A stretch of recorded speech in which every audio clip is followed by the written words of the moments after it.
అందరికీ నమస్కారం. నేను మీ Anasuya Bharadwaj. Please like, share and subscribe మన గుంతకల్ న్యూస్. మన గుంతకల్లు న్యూస్ కి స్వాగతం.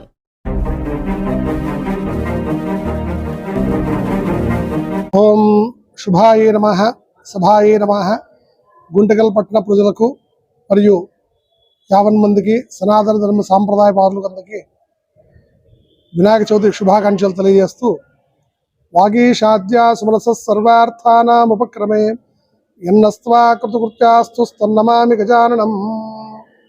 ఖలో వినాయకో అని ఆది పూజ్యుడు, ఆదిదేవుడు, ప్రథమాధిపతి, గణాధిపతి శ్రీ వినాయకుడు మన గుంటకల్ పట్టణంలో శ్రీ వాసవి కన్యకా పరమేశ్వరి దేవస్థాన ప్రాంగణం నందు గత 30 సంవత్సరాలుగా అవోప వినాయక ఉత్సవ సేవా సమితి తరఫున రజిత వరసిద్ధి వినాయక స్వామి సుమారుగా 180 కేజీల వెండితో స్వామివారి యొక్క రూపాన్ని తయారు చేసి గత 30 సంవత్సరాలుగా అత్యంత వైభవపేతంగా శ్రీ వరసిద్ధి వినాయక స్వామివారి యొక్క ఉత్సవాలు నిర్వహించడం అనేది ముదావహం.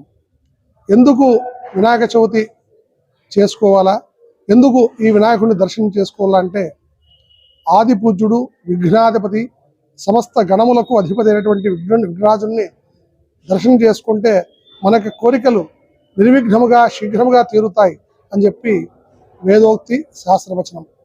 అందులో భాగంగా మనకు శాస్త్రంలో సువర్ణముతో కానీ, వెండితో కానీ, లేక రాగితో కానీ, మట్టితో కానీ ఏదైనా విగ్రహం చేసి ఈరోజు ఆ వెండి వినాయకుడిని పూజ చేస్తే, అనగా వినాయకుడిని పూజ చేస్తే మన కోరికలు శీఘ్రముగా తీరుతాయని చెప్పి శాస్త్రం చెప్పింది. శ్లోకంలో కూడా వక్రతుండ మహాకాయ సూర్యకోటి సమప్రభ నిర్విఘ్నం కురుమే దేవా సర్వకార్యే సర్వదా. అనగా వక్రతుండ స్వరూపం కలిగినటువంటి, ఏనుగు స్వరూపం కలిగినటువంటి, మంచి విభిన్నమైనటువంటి రూపం కలిగినటువంటి ఒక మంగళమైన స్వరూపము వినాయక స్వరూపం. ఇంకా మనం గొప్పగా చెప్పుకోవాలంటే వినాయక స్వరూపాన్ని తదేకంగా చూస్తే మన మనసు తొందరలో లయం అయిపోతుంది.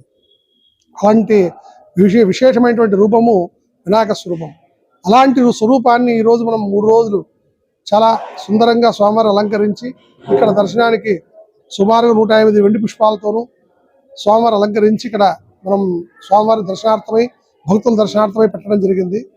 ఈ వెండి వినాయకుడిని దర్శనం చేసుకోవడం వలన ప్రజలందరికీ వాళ్ళ మనసులో ఉన్నటువంటి కోరికలన్నీ శీఘ్రంగా తీరబడతాయి. అది సత్యం. ఎందుకంటే వినాయకుడు మనసులో అనుకున్న కోరికని శీఘ్రంగా తీర్చే వ్యక్తి.